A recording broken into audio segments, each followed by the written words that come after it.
بسم اللہ الرحمن الرحیم۔ السلام علیکم ورحمۃ اللہ وبرکاتہ۔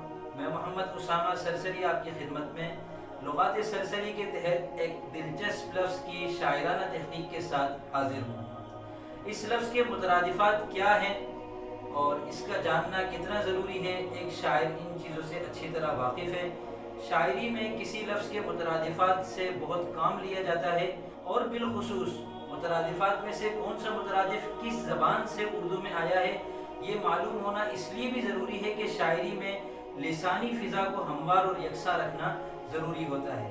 تو یہاں آپ کے سامنے لفظ کے مترادفات میں سے ہندی مترادف، عربی مترادف اور فارسی مترادف پیش ہیں۔ اس کے بعد آپ کو بتایا گیا ہے کہ اس لفظ کا عروضی وزن کیا ہے اور اس لفظ کا روی کیا ہے۔ وزن کیا ہوتا ہے، روی کیا ہوتا ہے؟ اگر آپ نئے ہیں اور ان چیزوں سے ناواقف ہیں تو میرا واٹس ایپ نمبر آپ کے سامنے آ رہا ہوگا، مجھ سے واٹس ایپ پہ رابطہ کریں۔ انشاءاللہ آپ کے سامنے وزن شعری کورس بھی رکھوں گا اور قافیہ کورس بھی رکھوں گا۔ اگر آپ کو سمجھ میں آئے تو آپ کو کورس کر لیجئے گا، اس سے انشاءاللہ آپ کو یہ پتہ چل جائے گا کہ وزن کیا ہوتا ہے اور روی اور قافیہ کس کو کہتے ہیں۔ بعد ازاں لفظ کے دو قسم کے قوافی آپ کے سامنے پیش ہیں، ہم وزن قافیے اور تجنیسی قافیے۔ ہم وزن قافیوں سے مراد وہ تمام قافیے ہیں جو متعلقہ بحر میں ایک ساتھ سما سکتے ہوں، اور تجنیسی قافیے وہ قافیے ہیں جن میں صنعت تجنیس کو ملحوظ رکھا گیا ہو۔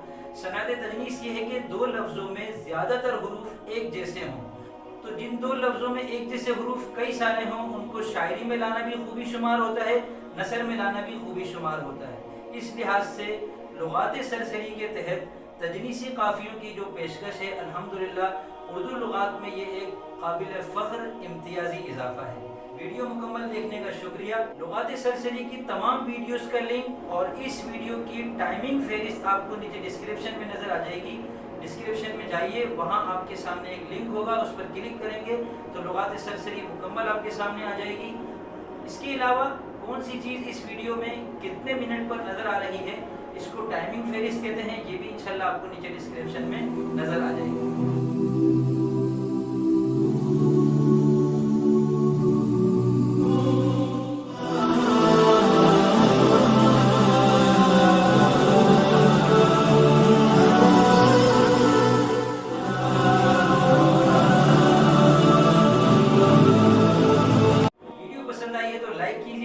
اور اگر سہولت ہو تو اپنے دوستوں میں بھی شیئر کیجیے۔